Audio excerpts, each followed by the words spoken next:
कि माँ और बाबूजी की सरकार थी 15 साल तक, तो इन्होंने एक रोजगार नहीं दिया। लेकिन अब कह रहे हैं कि हम आएंगे तो 10 लाख की नौकरी दे देंगे, तो उनकी बात का गंभीरता से लेने का कोई मतलब नहीं। लेकिन हमने इस पर टिप्पणी तब की जब नीतीश कुमार ने पिछले साल 15 अगस्त गांधी मैदान से ये कहा कि हम 10 लाख नौकरी दे देंगे अगले 1 साल में। तो ये वही नीतीश कुमार है जो पिछले 2 साल से इस बात पर हंसी उड़ा रहे थे कि भैया ये तो दिया ही नहीं जा सकता है।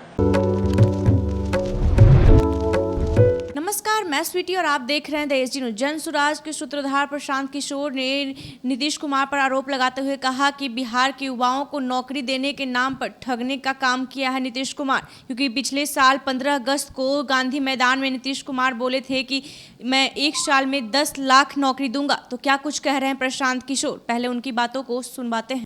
तेजस्वी यादव की बात को तो बहुत गंभीरता से लेने का मतलब नहीं, क्योंकि ये लोग तो कुछ भी कह सकते हैं। जिस पार्टी की सरकार, इनके माँ और बाबूजी की सरकार थी 15 साल तक, तो इन्होंने एक रोजगार नहीं दिया।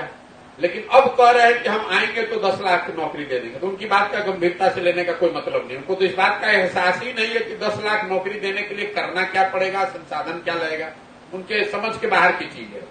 लेकिन हमने इस पर टिप्पणी तब की जब नीतीश कुमार ने पिछले साल 15 अगस्त गांधी मैदान से ये कहा कि हम 10 लाख नौकरी दे देंगे अगले 1 साल में। तो ये वही नीतीश कुमार है जो पिछले 2 साल से इस बात पर हंसी उड़ा रहे थे कि भैया ये तो दिया ही नहीं जा सकता है। तो मैंने ये कहा कि नीतीश कुमार को अगर रातों रात ये ज्ञान हो गया गठबंधन बनाने के बाद कि 10 लाख नौकरी दे सकते हैं, तो एक तो वो बात अविश्वसनीय है, क्योंकि अगर 10 लाख नौकरी दी जा सकती थी तो आप 17 साल से मुख्यमंत्री हैं, पहले क्यों नहीं दिया था।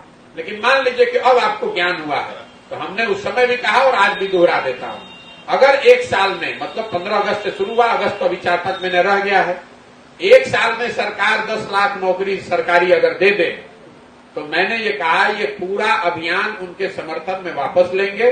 यही नहीं, नीतीश कुमार का झंडा लेकर ढोने के लिए तैयार हैं। अगर नीतीश कुमार 10 लाख लड़कों को नौकरी देकर दिखा दे, सरकारी नौकरी देकर दिखा दे, बिल्कुल झूठी बात है।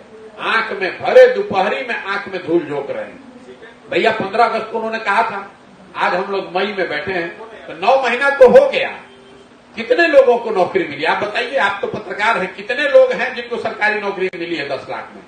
तेजस्वी जैसे लोगों ने तो ये कहा था कि हम पहले कैबिनेट में पहला सिग्नेचर ही यही करेंगे, उससे 10 लाख नौकरी मिल जाएगी। तो ये दिखाता है उस आदमी की अज्ञानता कि अगर आपके पास 10 लाख नौकरी देनी है तो भी आप एक कैबिनेट में एक साइन करके कैसे 10 लाख नौकरी दे देंगे। आपके बाबूजी का कोई राजतंत्र थोड़े ना है, इसके लिए व्यवस्था है, क्राइटेरिया है, जो पद होने चाहिए, पद का सृजन होना चाहिए, पद पर बहाली की प्रक्रिया है। तो लोगों को, लोग ने गलती करी वो छोड़ दिए, उस नेता की सोच देखिए। कह रहे हैं घूम घूम कर पूरे बिहार में कहा कि हम आएंगे और पहले ही कैबिनेट में पहला ही सिग्नेचर करेंगे कि 10 लाख लोगों को नौकरी मिल जाएगी। तो मैं इसीलिए पूछ रहा हूं कि भैया आप कैबिनेट हो नहीं रही है कि कलम की स्याही सूख गई है कि कलम टूट गया है, आप बता दीजिए। तो जब आप 10वीं पास नहीं हैं, मुख्यमंत्री के लड़के होते हुए भी, तो आपको कलम चलाने कितना आता है वो तो इसी से दिख रहा है। आपने साफ तौर पर सुना कि सीधे तौर पर तेजस्वी यादव पे उन्हें निशाना साधा और कहा कि जब तेजस्वी यादव के माँ बाबूजी 15 साल तक बिहार के मुख्यमंत्री रहे तो एक रोजगार तक नहीं दिए, और तेजस्वी यादव 10 लाख नौकरी देने का वादा करते हैं। तो ऐसे ही तमाम खबरों के लिए देखते रहें द एसडी न्यूज। धन्यवाद।